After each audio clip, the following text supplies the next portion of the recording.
செம்மேடு இக்கரை போலவாம்பட்டி ஊராட்சியில செம்மேட்டு பகுதியில் இருக்கிறேங்க. நான் வந்து சுய உதவி குழுவில் இருக்கிறேங்க. விவசாயம் பண்ணிட்டு இருக்கிறோம். எனக்கு கல்யாணம் ஆகி 27 வருஷம் ஆச்சுங்க. 27 வருஷம் நாங்கள் விவசாயம் தான் பண்ணிட்டு இருக்கிறோங்க. அப்புறம் மழை அதிகமாக போனதுனால வெங்காயம் எல்லாம் நட்டு நஷ்டமெல்லாம் ஆயிருக்குங்க, நிறைய நஷ்டமாயிருக்குங்க. அப்புறம் குழுவிலலாம் கடன், சுய உதவி குழு மூலியமா நான் கடன் வாங்கினேன். கடன்ல இருந்து மறுபடியும் விவசாயம் மாத்தி மாத்தி பண்ணுங்க.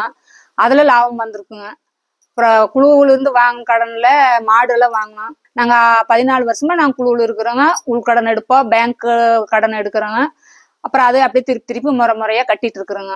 எல்லாமே ஒரு பயிர் இடும்போது எங்களுக்கு கையில் காசு இல்லாதனால குழுவுல இருந்து நாங்க கடன் எடுத்துக்கிறோம். அதை வந்து தவணை முறையில சிறு கட்டுறதுனால எங்களுக்கு கடன் கட்டுறது தெரியுது இல்லைங்க. பாவை போட்டோம், பீக்கங்காய் போட்டோம், தக்காளி, வெண்டைக்காய், மிளகாய், இது எல்லாமே போட்டிருந்தோம். காலிஃப்ளவரு, எல்லா பயிரும் வச்சுட்டு இருந்தாங்க, எல்லாமே செஞ்சுட்டு இருந்தாங்க.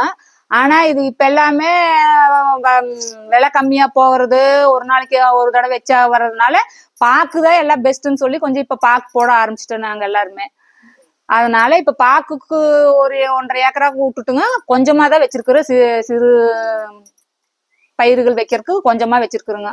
நாங்க இப்பதான் பாக்கு போட்டு 3 வருஷம் ஆச்சுங்க. இன்னும் பாலையே தள்ளுலிங்க. இதுக்குள்ள ஊடுபயிர் நாங்க செஞ்சுட்டே தான் இருக்கிறோம்.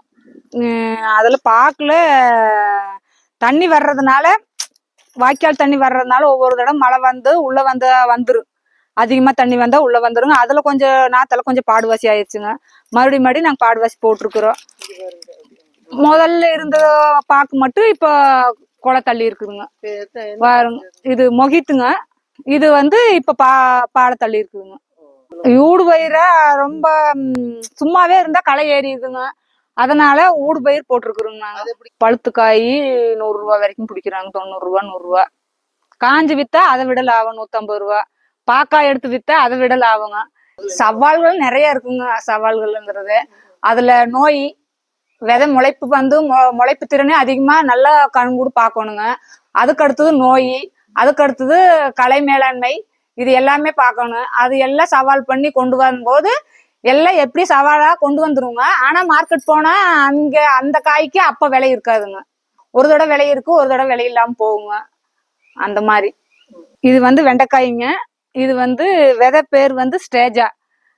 ராதிகா கம்பெனி விதை தானுங்க, ஸ்டேஜா. இந்த கம்பெனி விலை அதிகம். விதை வந்து விலை அதிகங்க. செடியில் வந்துங்க முளைப்பு திறன் நல்லா இருக்குங்க. ஆனா முளைச்சு வந்த விறகுங்க, இதுல வெள்ளை செடி விழுந்துருதுங்க. வெள்ளை செடி அதிகமா வருதுங்க. இந்த மாதிரி வெள்ளை விழுந்துருதுங்க. இது மார்க்கெட்டு காய் பிடிக்கிறது இல்லைங்க, விலை பிடிக்காதுங்க. காயெல்லாம் நல்லா இருக்குங்க, ஆனா விலை பிடிக்காதுங்க. இதுல காய் கோணம் வருங்க. அப்புறம் புழுவு, அப்புறம் அஸ்வினி வருங்க. இது எல்லாம் ஒரு வாரத்துல ஒரு தடவை இயற்கை விவசாயத்து மூலியமா தான் பூச்சி விரட்டி அதையெல்லாம் வச்சு அடிக்கிறோங்க நாங்க. அப்புறம் இயற்கை மண்புழு உரம் போடுறோங்க. இது 50 நாள்ல காய் வந்துருங்க. அப்புறம் மறுபடியும் நாங்க ஒரு 40 பொறிப்பு எடுப்போங்க. நல்லா அதுக்கு அடுத்தது கொஞ்சம் கம்மி ஆயிருங்க. பொறிப்பு கம்மியாயிரும், காய் ஈல்டு கம்மியாயிருங்க. ஒரு 40 பொறிப்பு நல்லா எடுத்துருங்க. இப்ப நல்லா விலை போகுதுங்க. 50 ரூபாய்க்கு மேல போகுதுங்க வெண்டைக்காய். நாங்க வந்து இப்ப 14 வருஷம் ஆச்சுங்க. குழு ஆரம்பிக்கும் போது வந்து ஒரு 25 ரூபா தான் சேமிப்பா போடலாம் அப்படின்னு நினைச்சுக்கோ. வாரம் 25 ரூபாய் சேமிப்பு போடலான்னு நினைச்சுங்க. அப்படிதான் சேர்த்துனுங்க. அப்படிதான் சேர்த்து ஒரு 12 பேர் சேர்ந்து எல்லாம் செஞ்சுங்க. அப்போ கொஞ்ச நாள் ஆக அப்படியே சேமிப்பு அதிகம் பண்ணி ஒரு 20 ரூபாய், 25 ரூபாய், 50 ரூபாய் இப்படியே சேர்த்திங்க. இப்ப 500 ரூபாய் வந்துட்டுங்க. சேமிப்பு வந்து 500 ரூபாய் ஆயிடுச்சுங்க. இப்ப நாங்க முதல் தடவை வந்து 60,000 கடன் கொடுத்தாங்க. ஆளுக்கு 5,500, 6,600 பிரிச்சு வச்சுட்டோங்க. முதல் கடன் கொடுக்கும்போது. அப்புறம் 2வது 3 லட்சம் கொடுத்தாங்க பேங்க்ல லோனு. அப்புறம் 6 லட்சம் கொடுத்தாங்க. அப்புறம் 10 லட்சம் கொடுத்தாங்க. இப்ப 20 லட்சம் ரூபாய் வாங்கி இருக்கிறோங்க.